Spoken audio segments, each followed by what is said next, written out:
Hey, Mayoso, how are you doing? How's it going, Brad?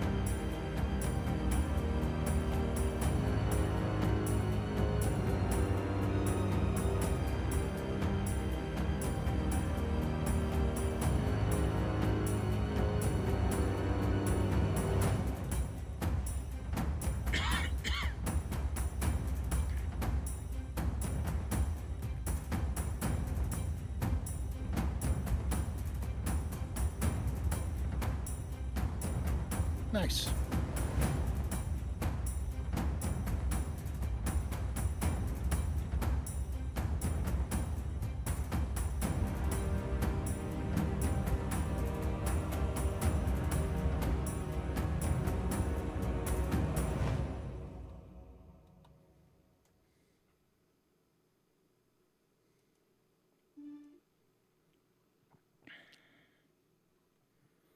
All right. Let's get this party really started. Oof.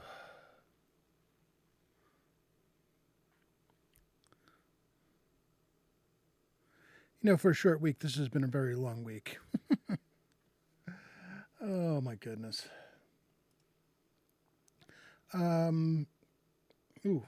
Music, courtesy of Norse Foundry. They make music TTRPG music available for people to use.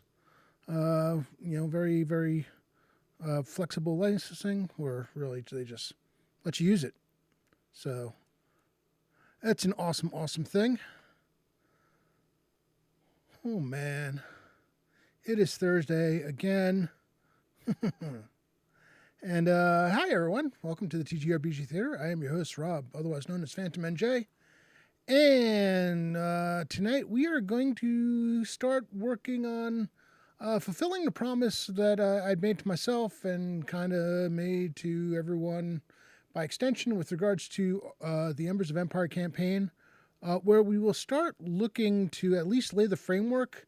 We're not going to get all that far, I don't think, but I want to at least start laying out some of the various organizations that are going to be a part of the campaign going forward. For the most part, these are going to be, the organizations that will be listed will be potential allies. They might be organizations that the PCs are part of. There is going to be one notable organization because it was a big reveal at the end of the final session of Virtual Greyhawk Con. That will be an obvious opposition. So, who knows what else they're going to find? The groups are going to find as they go. Yeah. So, that's that. But other than that, it's been a busy week. We, getting ready to play again tomorrow night is Friday Night Crusades. Yes, yet again. And it looks like we might have even more people joining us for it. I'm not entirely, I think we're like 6 or 7 people or so regularly in and out. I mean, people have lives and they occasionally can't make it, but we at least have 7, committed players for being there whenever they possibly can. So, looking forward to having more and having more join the crew and having more fun. There is going to come a point though where we're going to need to stop advertising it in other places. If we do have somebody wander in and happen to join, that's fine. But it kind of does a disservice to like openly advertise at this point.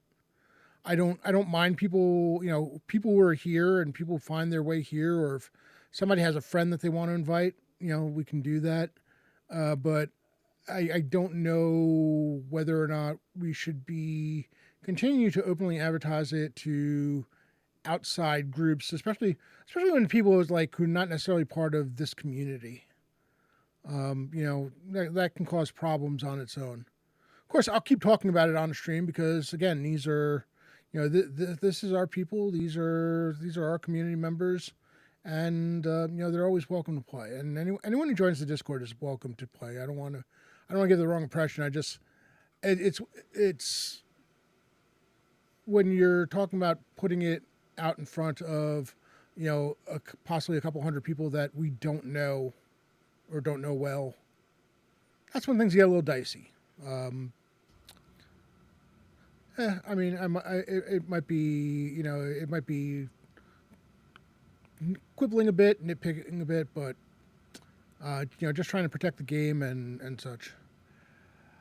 No, no, no, no, no. Because first of all, we don't have a second CK, and I am not running 2 Friday night games. That's just not happening. And I'm not running two of these types of games per week. I can do one per week, and then I've got other stuff that I need to be doing, and yeah, it's just not going to work.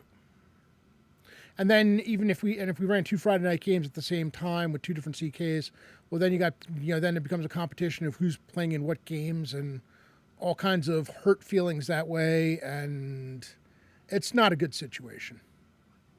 Nah, but even then, it's not a good idea. It's just you're kind of asking for trouble, having 2 games running on the same day, where people are feeling that they have to be at one or the other because they can't make both, and such. It's just not a good situation. Not it's not worth the headache. I mean, if people want to have their own game somewhere, go ahead, go right ahead. If somebody wanted to run their own game on a different night, and use my Discord to do it, as long as everybody's following the rules of the Discord, I don't have an issue with that. We have the channels. People can, and I'll create more voice channels if that's what people want. But I am not going to, it's not going to be something I'm organizing. And again, it's one of those things where I might have, there might need to be some rules on, how people get chosen to play in those games and such. Hey, Chris, good to see you. Good to see you. All right. And of course, for some whatever reason, despite the fact that I've been drinking water like nuts today, I am feeling consistently dry and dehydrated, which is making talking an interesting adventure because I feel like I constantly need to cough. So that's fun. But I figure, I just need to get through it until, Jay's game comes on, and then we can raid in and, call it an early evening. Plus, my dog's not entirely feeling well, so. Hey, Patrick, good to see you, sir. Welcome in, welcome in. So, let's see. Why don't we get right to it? First of all, there is a giveaway going on. Exclamation point ticket to enter for a $10 coupon towards any digital product from the Trollord Games site. And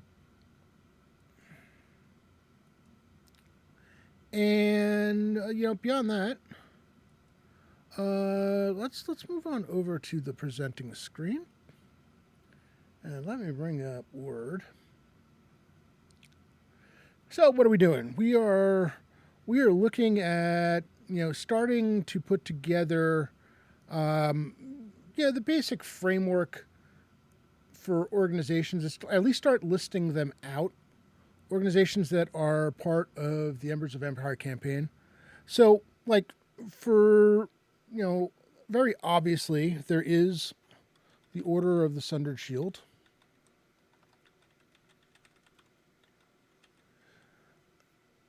For those who may not be familiar, this is, this is the adventuring guild that most of the PCs in the campaign have joined. Just recently, basically Virtual GreyhawkCon, I started having PCs that were part of other organizations, which is kind of where this whole idea came from.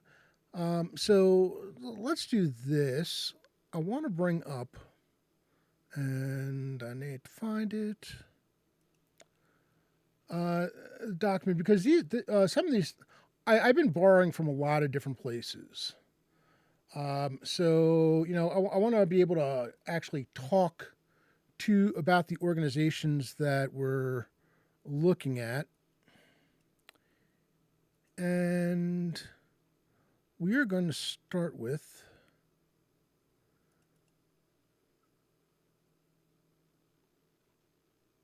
the Carlos Slicing released a thing to his Patreon called Strength in Numbers: Adventuring Companies of the Flaness Part 1. And one of the really cool things is, unlike most of the stuff written for Greyhawk, this actually has content in Nyrond. Secret symbols or handshake. Actually, I do believe that one of the ones we're going to get to does have a secret handshake. But we're going to start with this particular one. This is the Company of the Sundered Shield. Oh, it's the Company of the Sundered Shield. Never mind, not the Order. Duh.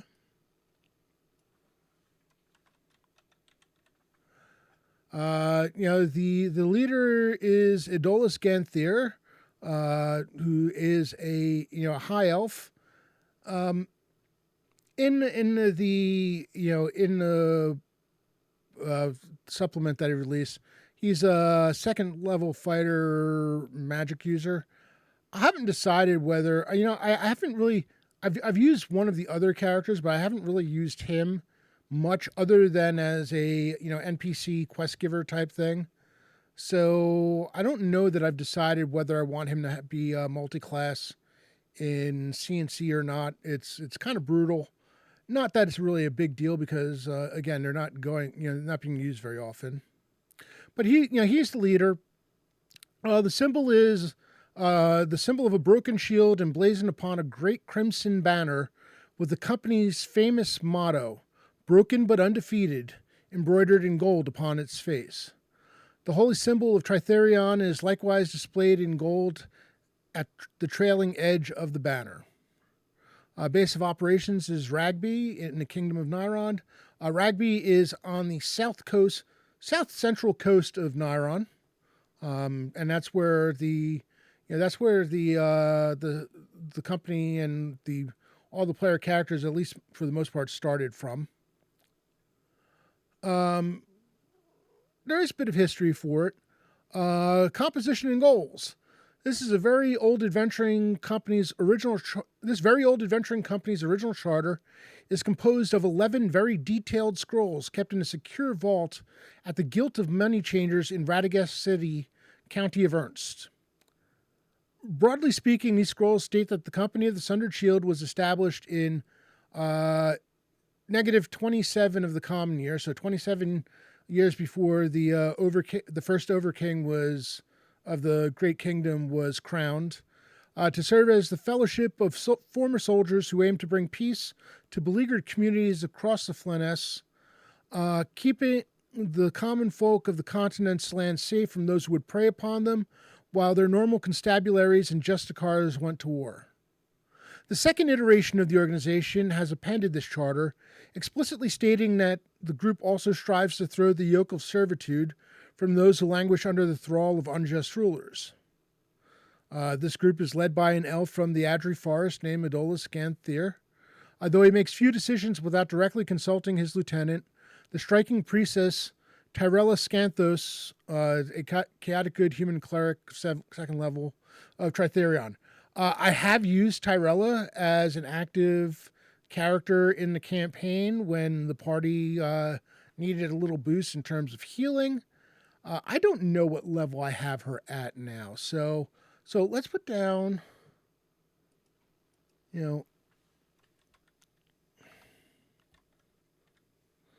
Idolus Ganthir.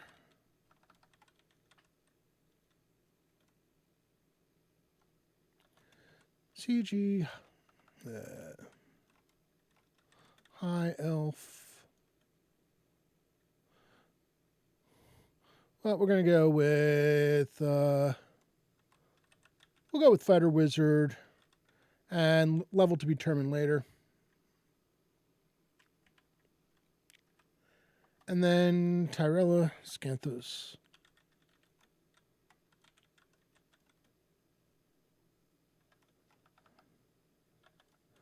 CG, human cleric,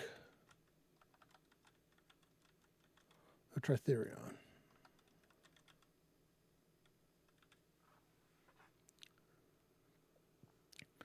All right, so we got the Company of the Sundered Shield.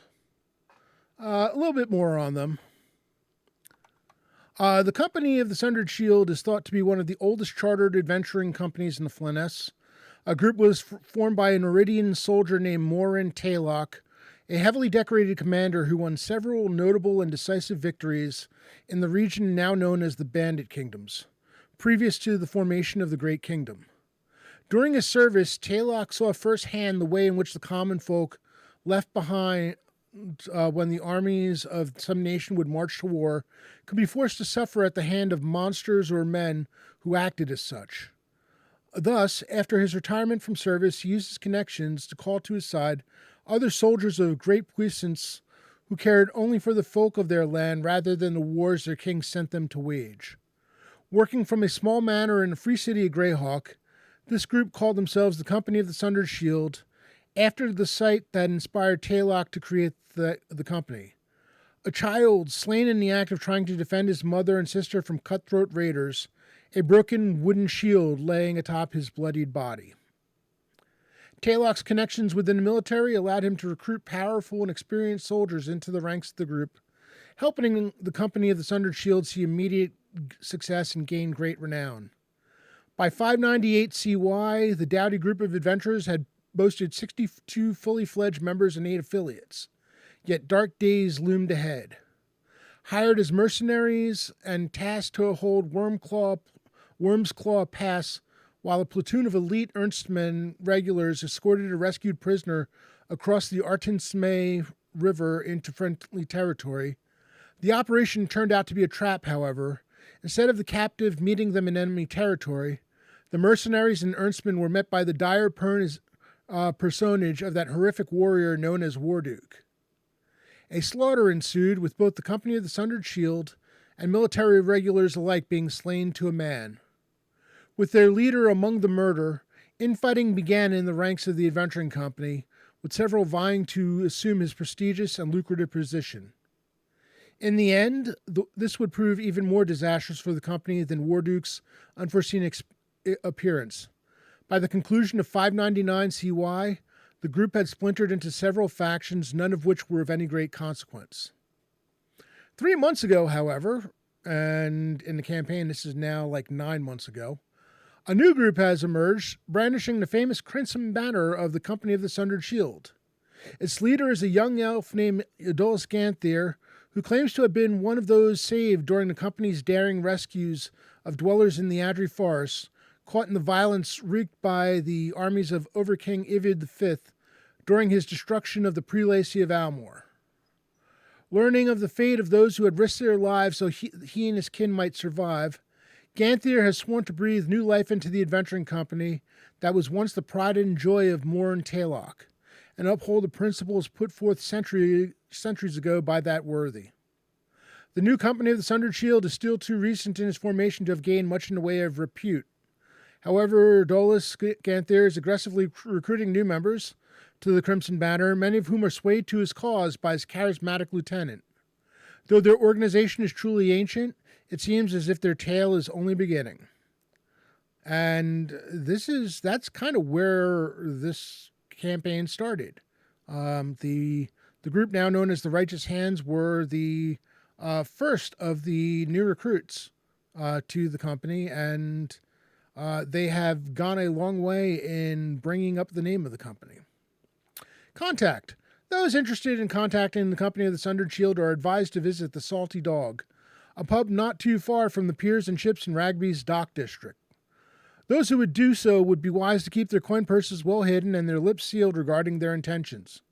The Salty Dog is a rough-and-tumble establishment frequented by members of the Nyrendale Navy that are quite often troublemakers within the community. Large brawls within the pub are hardly uncommon. Additionally, the Company of the Sundered Shield itself is viewed in a negative light by Ragby's ruler, Viscount Gerald, who considers it only a matter of time before the Tritherianite cleric among them begins to stir up public discontent. Anyone that could convince the group to relocate from the city would please Gerald greatly. So that's a fun group. Interestingly enough, that I think that was the second of no, it was the third of the third group that he put into this document. The next one is also the only other. It's the other Nyrond group listed. We do not currently have anyone in this particular guild, but we will go through it. This one is Cordren's Crusaders. Star, thank you so much for the subscription. I appreciate that really, a lot. You did not have to do that. Very much appreciated. Thank you. So we've got Cordren's Crusaders. The leader of the Crusaders is Ramza Zerkos, and yeah, this is always fun. I've got to talk to Carlos on this one to find out what convinced him to start with an adventuring group, especially one that's listed as Crusaders, with a chaotic good drow elf male, 5th level cavalier, which would be a knight in Castles and Crusades. But we'll go with it for now. This particular group is a little more militaristic, or at least, which, of course, with the way the campaign is going, might have some uses. I'm still not entirely sure what I want to do with it. I've also noticed that Carlos seems to have a thing for chaotic good characters. As so far, the first 3 leaders and heads of these groups are all chaotic good.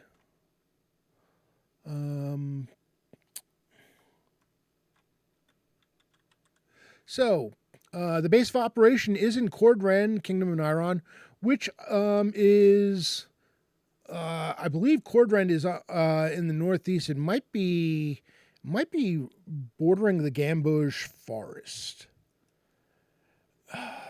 Let me see if I am right. Bringing up the map.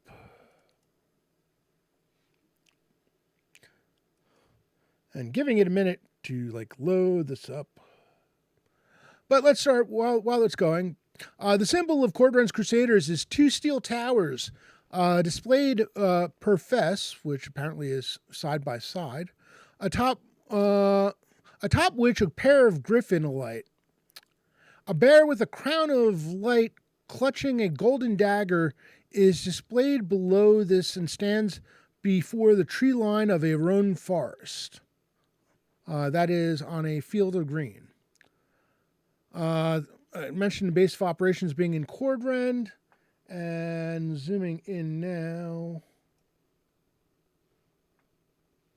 because even the small version of this map is very, very big and takes time to load.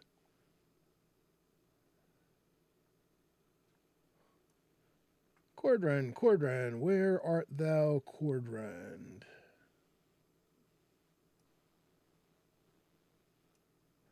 Oh, all right. No, Cordren is actually, it's actually on the border of the Adri Forest. Really on basically, kind of on the borders of the edge of Nyrond.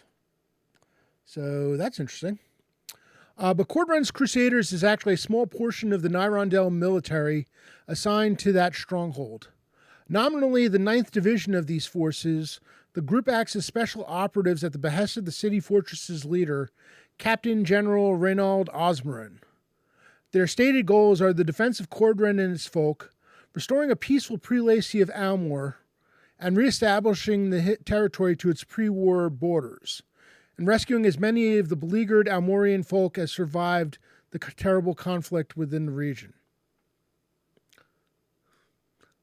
This could have some very interesting with the way I realize that I've got the way my campaign is going and what Carlos has written here, but I can work with this, and this could bring up some very interesting dynamics because I've already talked about the way there is discontent in Almor with the way they've been treated, feeling that they have not been given the same level as aid as the rest of Nyrond, despite the fact that they became part of Nyrond in the first place because they had been brutally, not just overrun by the Great Kingdom, but brutally so, where much of the land was burned to the ground.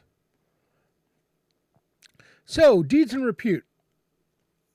The adventuring company known as Cordren's Crusaders was assembled by the commander of the city fortress of Cordren, Captain General Reynald Osmarin. Thank you for doing that again. In a span of a few short months, his installation accepted a number of strange refugees blessed with unusual gifts, even for those of a heroic mien. From the ruined prelates of Almor to the south. As each of these individuals voiced an interest in assisting their new and striking out at the armies of the Overking that had razed the Almorian countryside, the Captain General assembled them in a single unit which he dubbed the 9th Division Special Forces. Naming the Cavalier Ramza Zerkos as the leader of this group, he sent them northward to investigate reports of a strange moving tower held by bandits that threatened to choke off vital supply line from Nyrond's heart to the city. The 9th Division not only met with great success in this endeavor, but were able to commandeer the unusual instant fortress built by the hands of the hero goddess Daern herself, known as the Steel Spires. In addition to bolstering their own ranks with volunteers called from the surviving bandits, the episode brought the group much in the way of respect from their fellow soldiers and missions of increasing importance from Captain General Osmaron. While it is true Cordren's Crusaders is a military unit, the group is given such autonomy by the Captain General that it truly acts in the fashion of a conventional adventuring party. Their ranks continue to grow, having bent a small tribe of kobolds to their will across the border in Almor, who they use as information sources in the northern reaches of the remnants of that once proud nation. It is likely that they will continue to grow in days to come as their dark elf leader espouses the notion of making their group like unto an army itself. Given their specific mission, Cordren's Crusaders is mobile in nature. One interested in joining their ranks would be well advised to travel along the corridor of the Cordren Pass that runs through the Flinty Hills, either making their desires known at the Steel Spires there, or the fortress city of Cordren itself. Membership in the group does not necessarily equate to joining the Nyrondale military, though if one wishes to enjoy the privileges of an association with that nation's army, swearing an oath to their flag upon acceptance to the adventuring company is highly advisable. So, I need to figure out how to make that work for this campaign.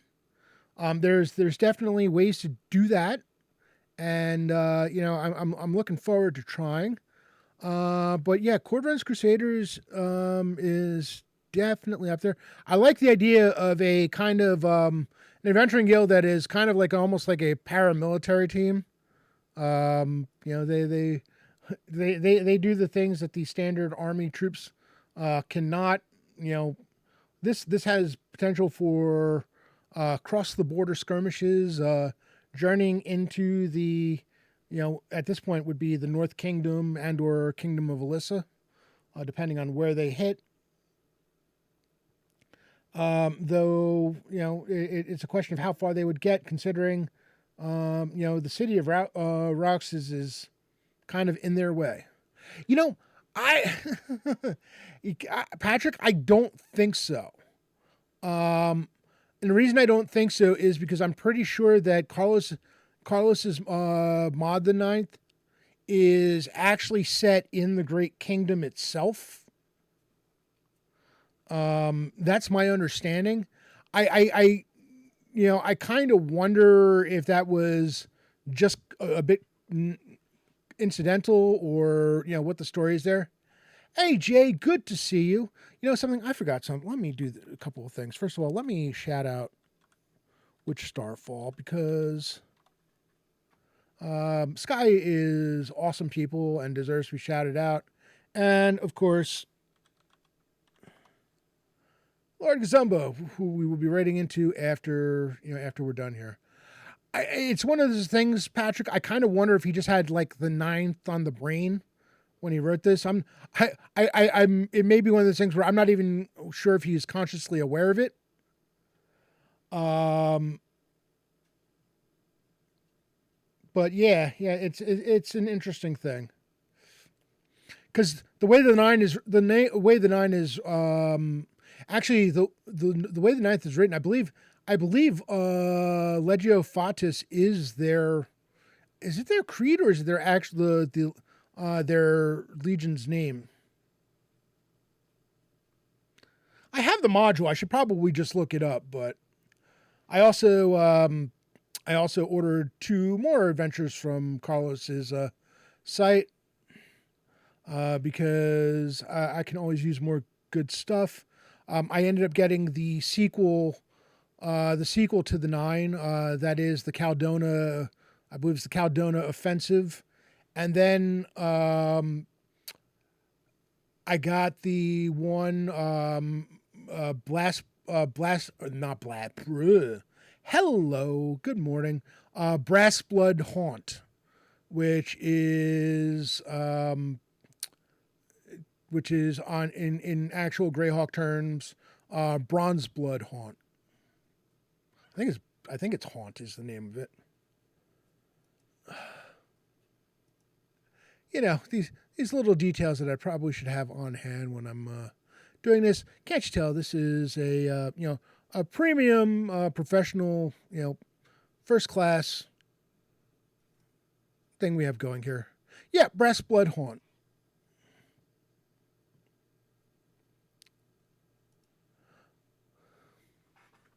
Pity it takes place on the west side of the map, and it's an actual. If it wasn't an actual Greyhawk location, I'd move it. But I'm not going to do that.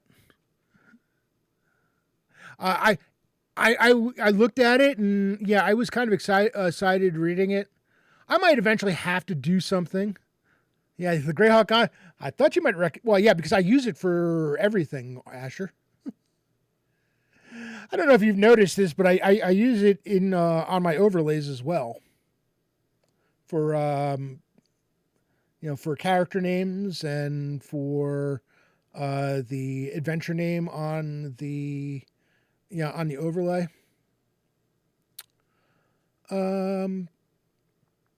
So we have those 2 guilds. Those are in the first one. Now he did release to his Patreon. Carlos did release a second, a second group of adventuring companies.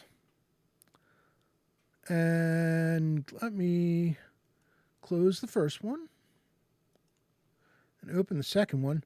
And I don't know why I didn't get around to looking at this in the first place. Because what I notice is there are a bunch of Nyron. He had a Nyrondes love affair when he started creating these adventuring guilds. Let me tell you, made me very happy. I mean, Strength in Numbers, Adventuring Companies of the Flaness, Part 2. So the first one is not Nyrondes.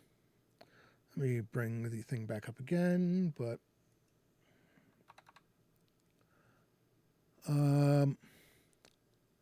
However, the second, the second adventuring company in the document is the Company of the Argent Griffin.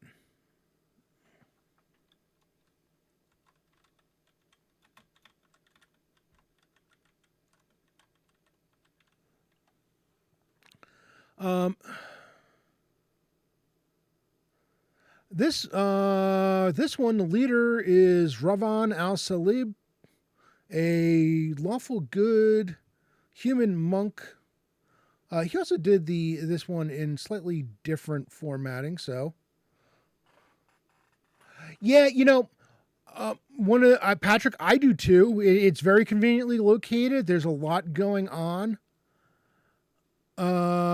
Discounted venturing company. Uh, the the only thing I need with Niron is I've got the software to manipulate Anna's maps, and she released the files. I don't know how to do it within the software though. And she was supposed to have done a show on it at some point, and as far as I know, that never happened. So I may need to talk to her about that and see, did it happen and I missed it, or is there going to be one? Because I need to add stuff to Niron. Niron, you look at some of the areas, and especially because you've got, Anna added J stuff to the maps. Anna added some of Carlos's. It looks like I added some of Carlos's stuff to the maps. There's stuff in the maps in some of the places where there's a lot. Yeah, the GIS maps. There's stuff where there is a lot there.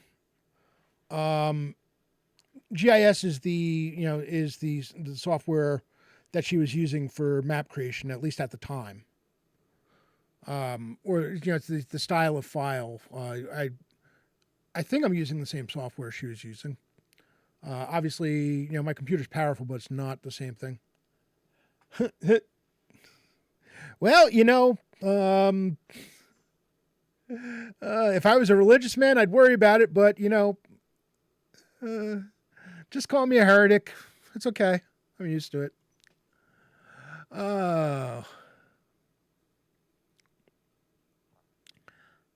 You have the QGIS software. I need to, I want to be able to add locations. I need to be able to add little towns. I need to be able to add, I need to be able to add more of the, fortresses and new things that are being built. I want to be able to add stuff like the manor houses, because it's going to be, it's going to be an important thing. They're dealing with like Knights of the Eventide, and some some people who are of kind of renowned in the Knights of the Eventide at this point, and it'd be nice to be able to put where their headquarters, if they have one, is, or at least where the manor house for the where Lord Danforth makes his home, because Lord Reginald and his granddaughter Roxanne and his former squire Percival have become pretty prominent characters, recurring characters in the campaign. So I talked a lot about Hieronius, the Church of Hieronius, building new structures and new fortresses to help train their paladins, and also to go further in like protecting the kingdom from the forces within. Hey, listen, I am all about Palor, or Pelor, or however you want to say it. I keep saying Palor.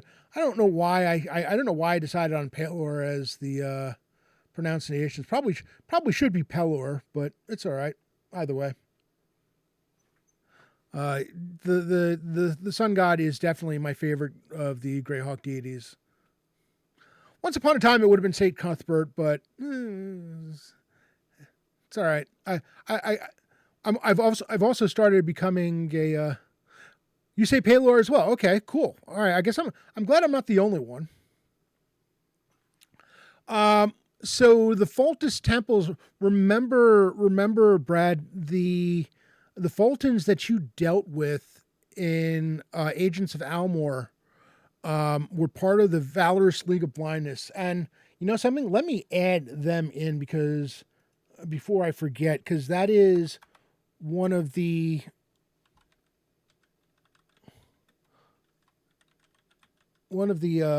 big antagonist groups.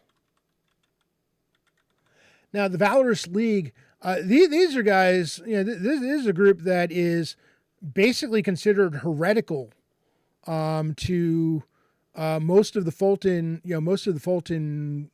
faithful outside of the Pale, because the theocracy is he's not an evil god. I tend to play him play Fulton as a little more strict. They're a little bit more hard ass about things, but they're not evil. But yeah, the Valorous League, they're basically shit stirrers with the unspoken, or actually may even be spoken at this point. They're basically agent provocateurs working on behalf of the theocracy of the Pale to destabilize other regions. Niron being one of their primary targets because there's trouble there. And I almost said canon. Stop.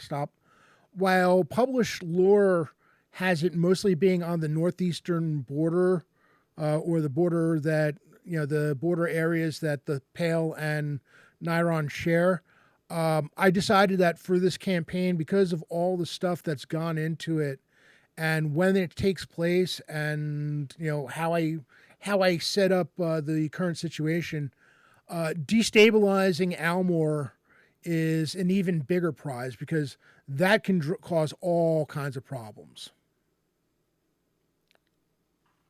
And I just realized I didn't put an N there, so it's Valorous League of Blindness, not Blindess. But yeah, so let's go back to the Company of the Argent Griffin. The leader is Ravan al-Salib, a lawful good human monk.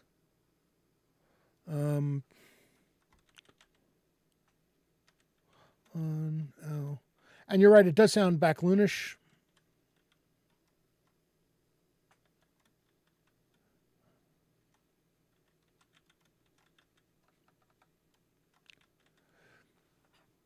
The symbol is a silver griffin displayed center on sable, occasionally with an ermine bordure.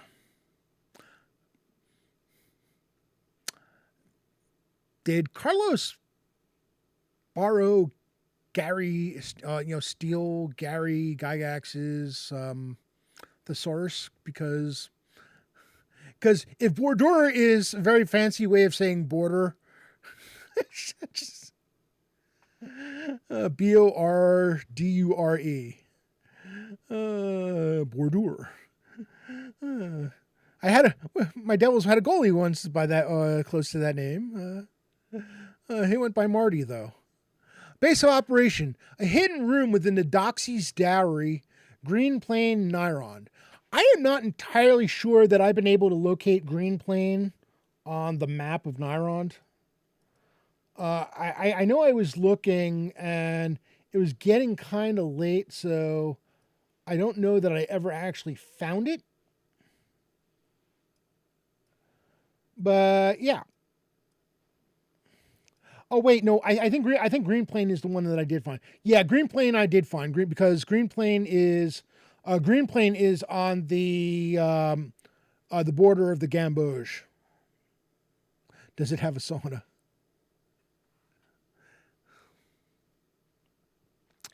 Okay, heraldic term. Okay, interesting. Composition and goals. The rather far-reaching charter of the Company of the Argent Griffin, or Griffon, state that the group's goal as undertaking adventure wherever it might be found. Well, shocking.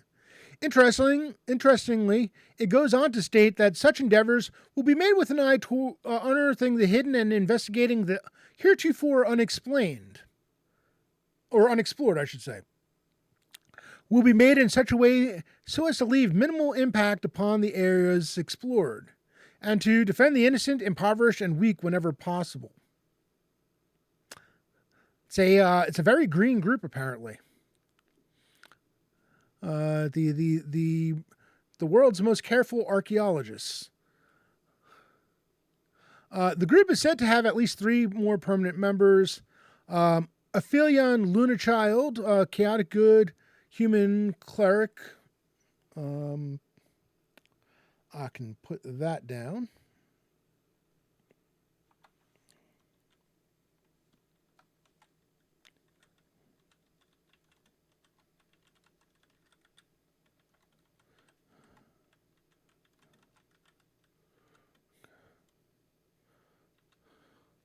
And does Human Cleric 5's magic user 5? I'm just going to go with Human Cleric, and we're going to have Celestian. Hey, Touch of Evil, good to see you.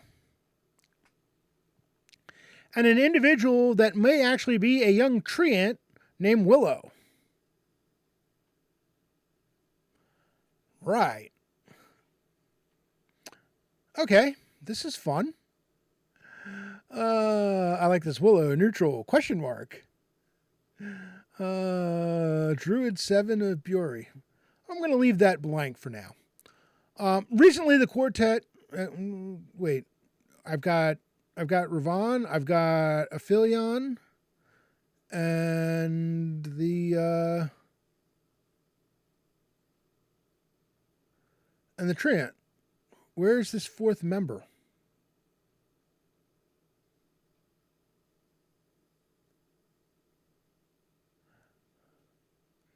Right. Okay. So I might need to bring this back to. Okay. It might actually be pointed out later. Recently, the quartet has been seen in the company of a young female gnome. Okay, I guess this is the question of whether or not this is the fourth member. Though whether or not this individual is a new member of the company is unknown. All right, fine.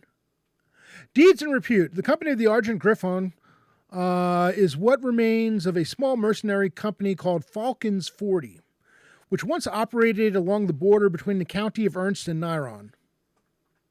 The group was retained by the Chancellor of Ethranor University in Radagast City in 597 CY. I really appreciate that Carlos's timeline is, if not exactly mine, is close. So I don't have to worry about whether or not these people are still alive or whether I want to have them, just basically move everybody's forward in time or age them or what. To accompany a group of the school's archaeologists to a freshly discovered ruin keep to the south of the Netherwood. Sadly, the group was ambushed by a large group of bandits based in Stoink, and their numbers were decimated. Two of the survivors of the disaster was a traveler accompanying the group named Ravan Il-Salib and Professor Binturong. Binturong Laughing Crane.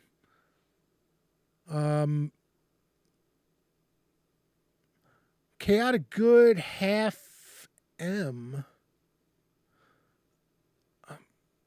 Okay. I'm not sure what the half M is supposed to be. Thief level 6. A scholar attached to the archaeology team.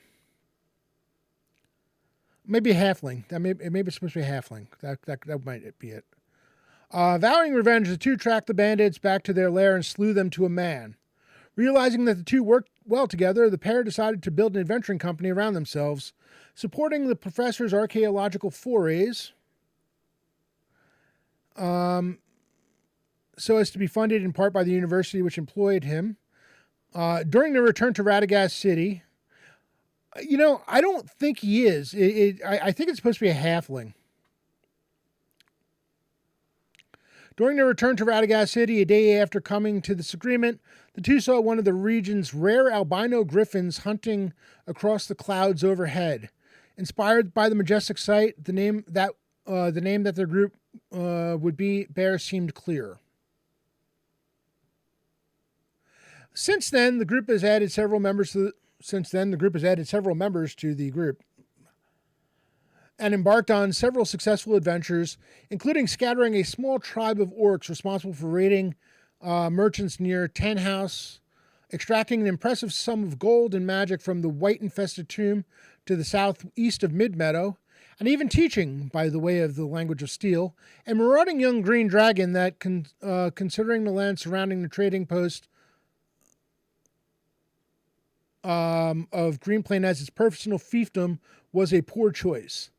The group is cultivating a reputation for heroism and reliability in the region that has not gone unnoticed. Contact.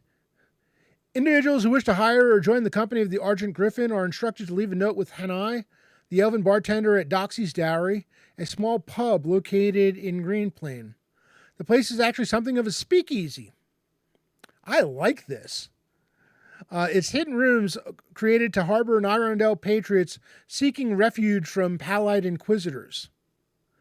Hanai and Ravan Al Salib have a working relationship by which the group runs 3 of the secret spaces within the pub for protecting the place while its members are in town. The arrangement seems to work well and provides the adventuring company a barrier between themselves and troublesome potential clients and undesirable would-be members. You can join them if you can find them. Good luck. That's funny. Then there is another one that is not Naren. Then there's this interesting group. The Fools, excuse me, the Fools Score and 2.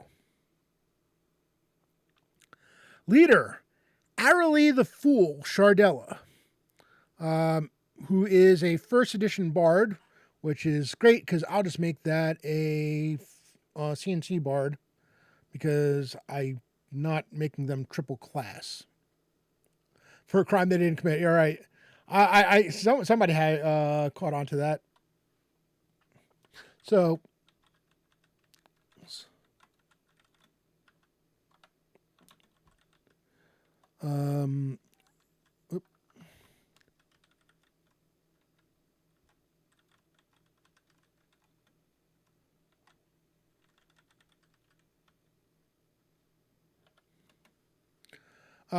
their symbol is a set of playing cards. Those comprising the group's symbols are notable for changing seemingly at random between various depictions. Thus, while the company's symbol is similar, it is never seen the same in any 2 instances. Base of operation, a small manor overlooking a hidden cove on Claw Point, Nyrond. I think Claw Point was the one that I couldn't find.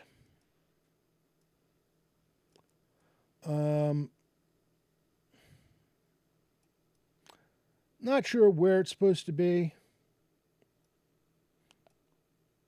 I'm going to take a really, really quick look here and see if I find it, but I doubt it because I already know that I've gone too far.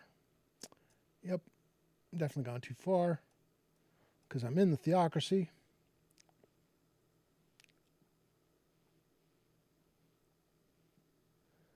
Oh, man.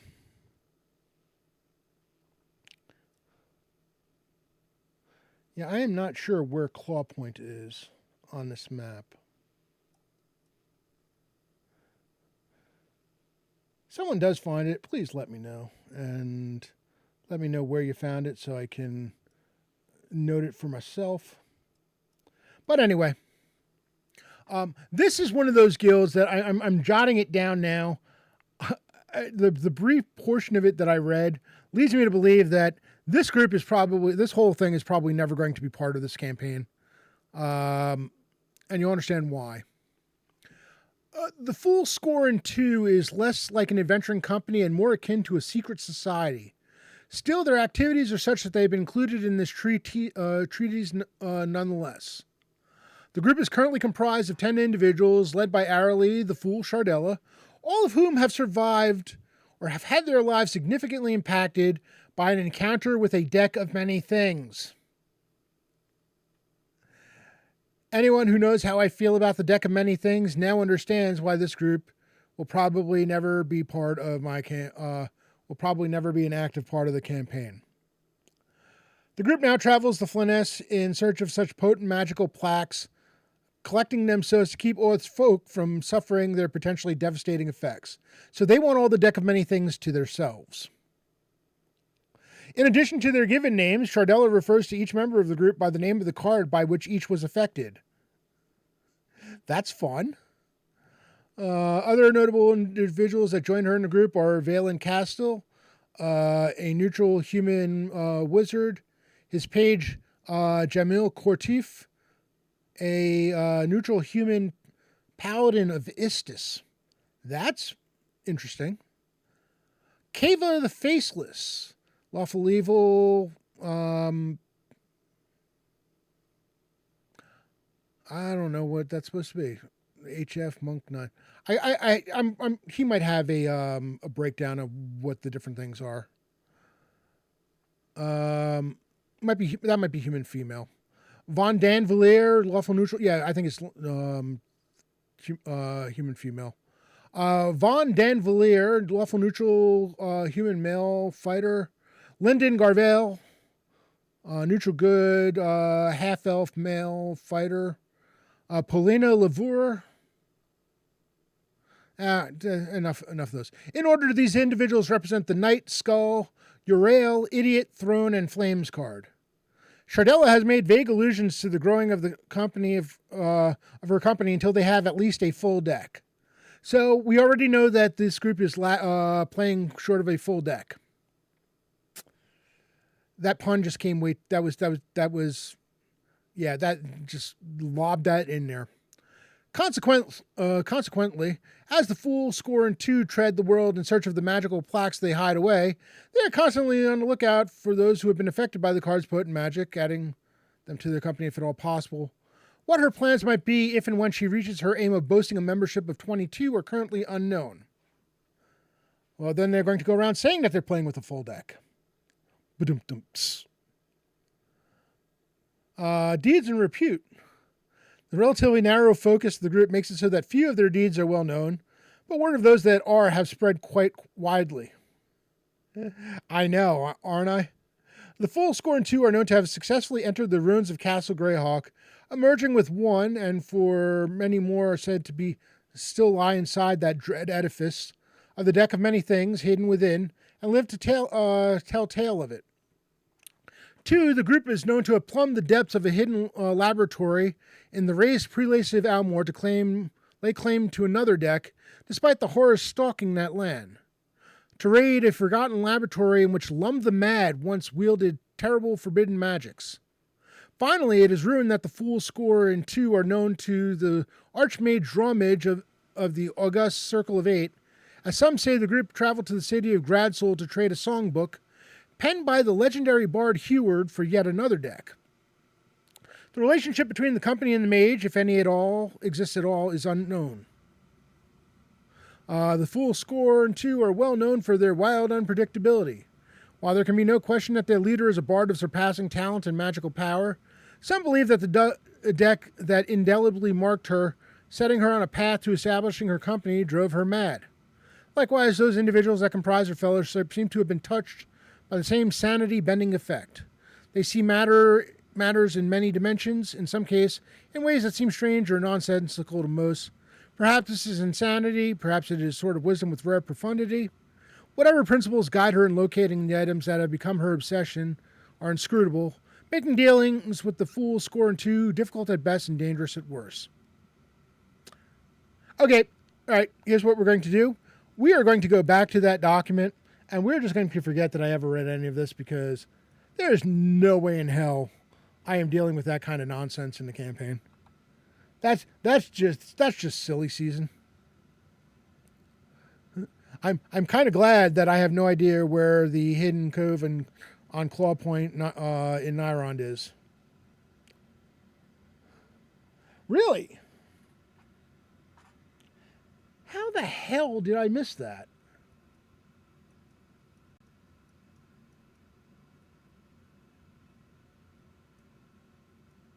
Possibly because it isn't noted as such on the map.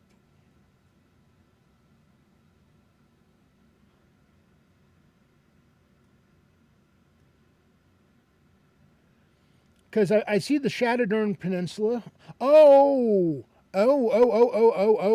No. Claw Point is not the peninsula. Claw Point is at the southern tip of the Shadowdern Peninsula. Sea-Watch is there, which I will have to go and take a look and see what the deal with Sea-Watch is.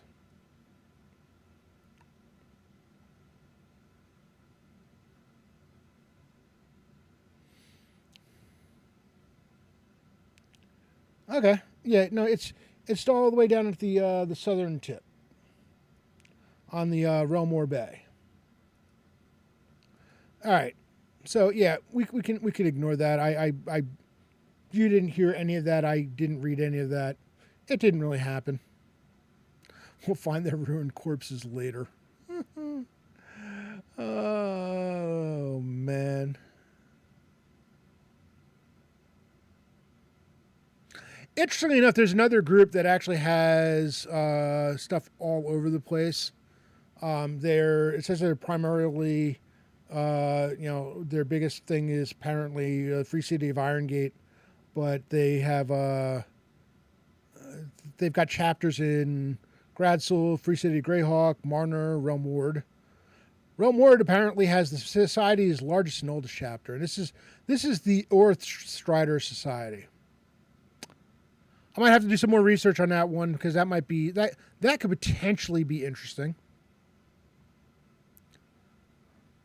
Then we've got the Pilgrim's Gate Fellowship.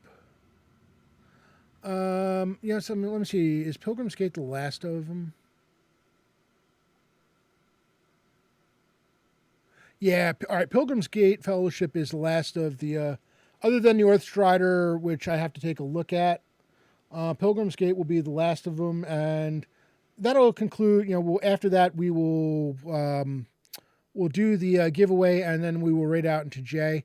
And we'll continue this because I need to talk about the various churches, because we're going to need to start breaking out, which churches are active in Nyrond and are going to be, have a major part to play in the campaign. If you know me, you already know that the Church of Palor will have a large part. Hyronius is obviously going to have a large part. The Fulton Church is going to have a pretty large part, especially with the the Valorous League of Blindness operating, and the Fulton's distaste for the cult. How does one join other organizations? So hey Keith, good to see you. So as far as the other organizations go, I've started out. I've had some of the characters start as members of the other organizations, like and some people may end up being part of more than one. Like there is the Circle of the Marsh group, that as part of the lead into Virtual Greyhawk Con, a large number of them were slaughtered by bullywugs and the witches and a potential dark druid. We're not clear on whether he's a dark druid or just fell under the spell of one of the three big main sisters. But a large part of their number had been massacred, and one of Star's characters, Witch Starfall, the character that she played in the 6-hour session is one of the surviving members of that group. Now, I think I think her intention was to join the Adventuring Guild as opposed to going back to the Circle, because the Circle itself is a mess, and they're in a world of hurt. There's the question of how many of them are actually left. Then I decided that the Circle style organizations, where it's a group of druids, rangers, and other concerned people who are basically looking to protect a certain area, whether it be a specific forest, a specific marsh. I don't know. It's going to, on the open plains. I don't know that it's necessarily going to be as big a thing, but for some of those areas where, the wildlife and the land itself kind of needs protecting, and in some ways the people who journey across it need protecting. I like that idea. I know that, in old school parlance, the druids kind of had their own thing where, druids, each one was assigned a specific area, and you could only get to a certain level if you had beaten other druids or defeated other druids in some kind of combat, or just test of wills, or whatever the case may be. I'm liking the idea of the decentralized thing where it's more of they're called to their by the goddess, whether it be Biori or in some cases Alona, to serve in a specific specific location.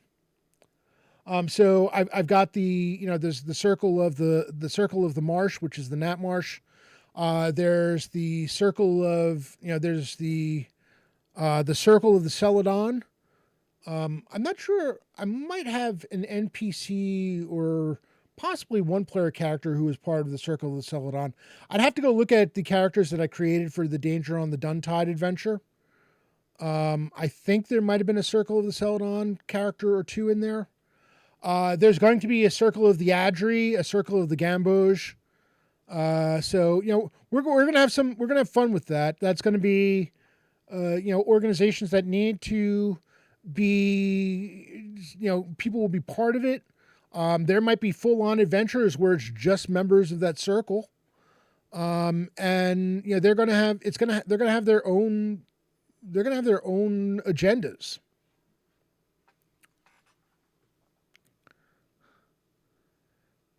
Right. Okay. I'm going to leave that right there and never speak of it again. Because I've said it before and I'll say it again. I really appreciate the restraint that I really appreciate the level of restraint the Nyrondese triad had during Living Greyhawk, at least as far as I can tell, because all the supplements that they've been put out covering that time, when the biggest thing that happens in that kind of campaign is a coup by one of the princes, and the having that play out as a backdrop to the campaign. If that's the biggest thing that happens, that's not bad, because there are some sections of Greyhawk, of the Flaness, where they just basically wreck the place, and it's like, okay, that's great, guys. Not going to be useful for anything, not going to be useful for anything after the fact, unless you're basically playing a post-apocalyptic game there. So let's talk about the Pilgrim's Gate Fellowship.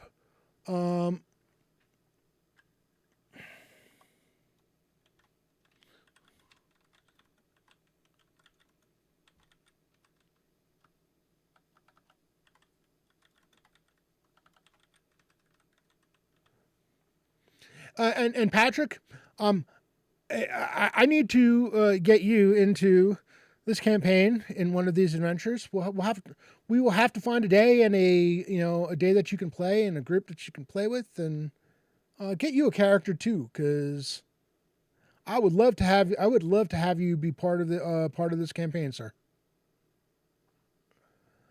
Blue Pilgrim's Gate. Well, Pat, you're already part of the campaign, so I'm talking to Canadian Ancient Gamer. I guess so. All right, so I have a question. What do you have against Pilgrim's Gate, Asher? The leader is a human male by the name of Lanrad Irikon.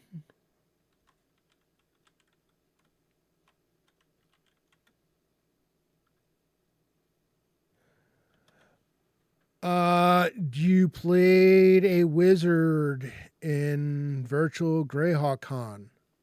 That wizard is part of the campaign. Now, I mean, if you have no interest in continuing to play the wizard, that's fine. I will not take offense whatsoever. If that's a one and done deal for you, I'm it's up to you. I either way, I don't want you to feel like you're stuck with that character if you didn't want to be. If you enjoyed it once and that was good enough. Nope.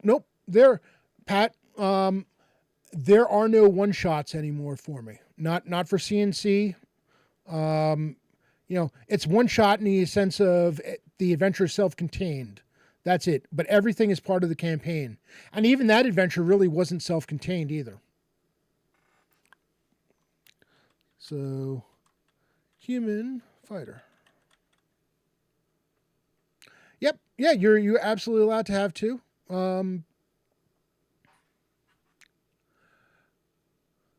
So let's see. The base of operations is a small lodge nearly 10 miles to the north of Copperstead, Niron. I know I found Copperstead on the map. I don't remember where exactly it is. Your ranger's up there. I can tell you that much. The symbol is a stone archway beneath what is an array of 6 golden stars on a dark gules or jewels field. Yep, nope.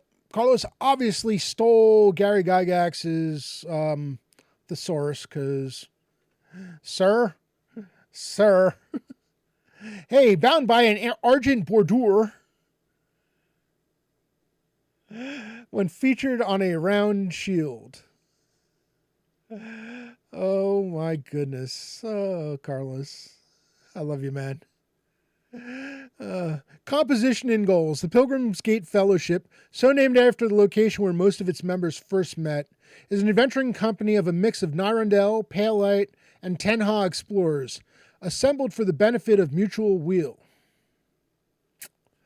Beyond its leader, the group is comprised of Lyran Ursius, a lawful good human cleric of Palor, Dove Hearthstone, chaotic good halfling male thief, Tyrus Margith, a neutral good elven male wizard, Hadri Chip Chisel, lawful neutral dwarf male fighter thief. Yeah, I get that. It's just okay. So I'm looking at the image of the heraldry, because the heraldry is there, but bordure is literally in heraldry a broad border used as a charge in a coat of arms, often as a mark of difference. It's a border. Or bordure. Not to be confused with brodeur. Marty, Hall of Fame goaltender, New Jersey Devils. Thank you.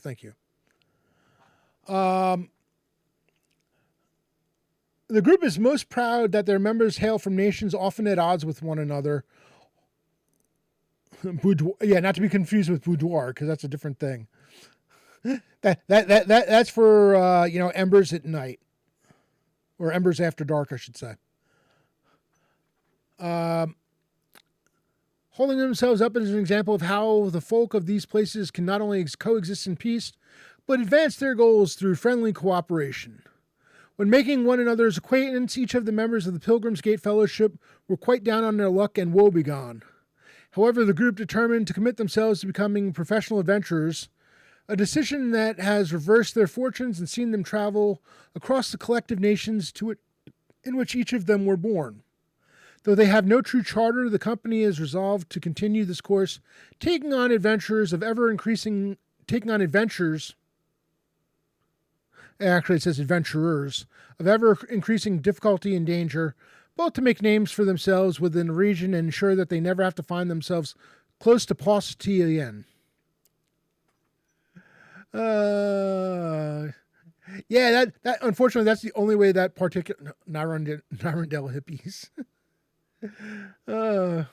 Enlarging that emoji is the only way that you can actually see that he's doing. Say hello to my little friend, or say hello to my little friend.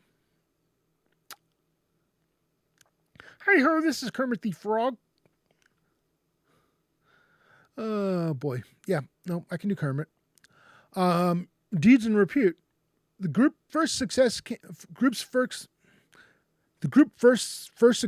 came in the form of a raid on a small goblin lair at the south edge of the Fostwood. While this was not especially lucrative, Kern, I can actually sing the Rainbow Connection as Kermit. I'm not going to do it right now, but I can and have done it in karaoke multiple times in front of people. Lots of people. Please don't. Oh no! I see. Now you're using reverse psychology there. I'm on to you.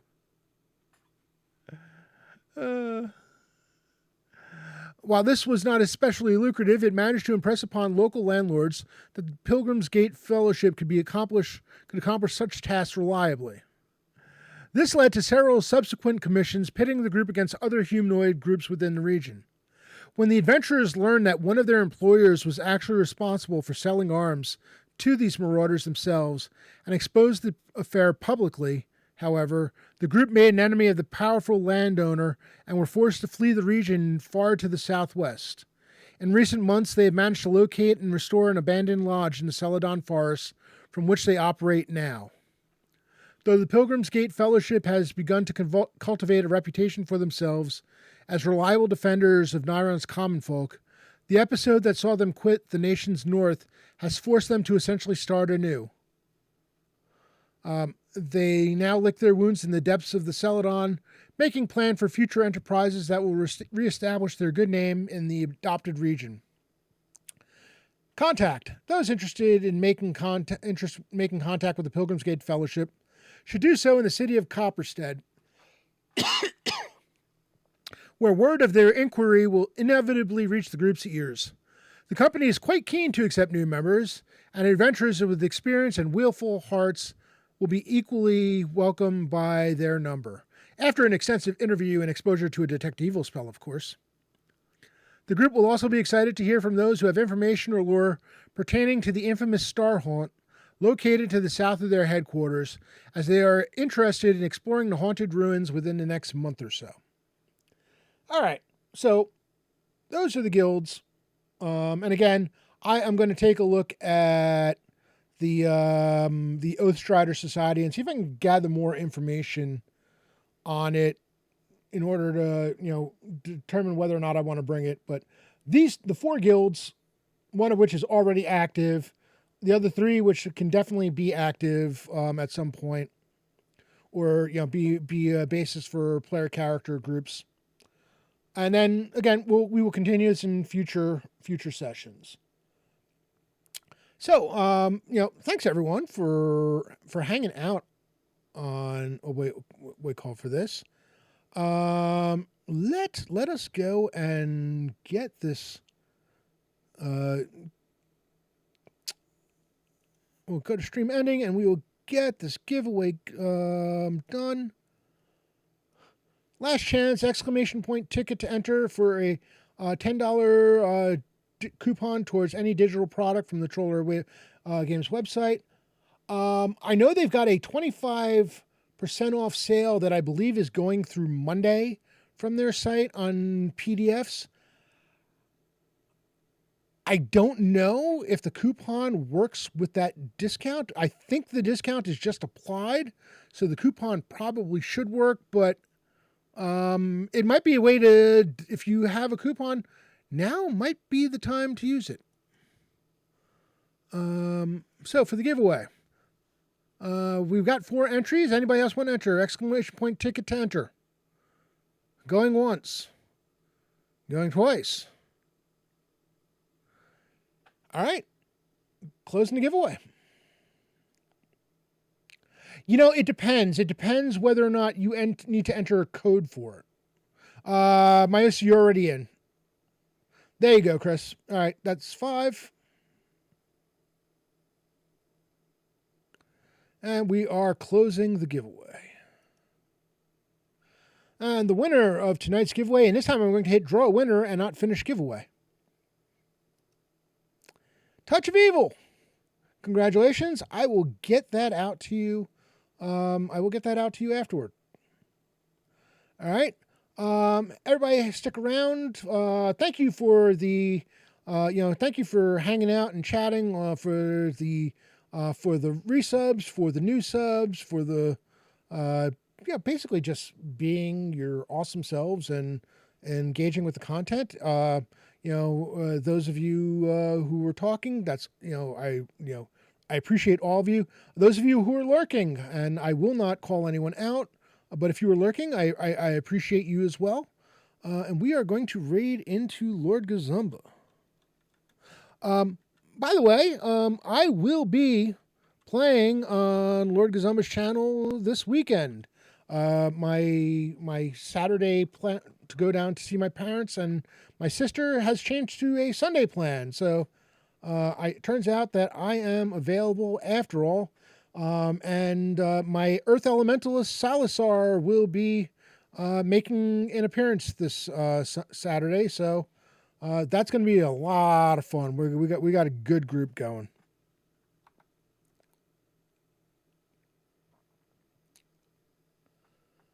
Awesome. We've got 10 viewers going. Rating in 3, 2, 1. See you all on the flip side.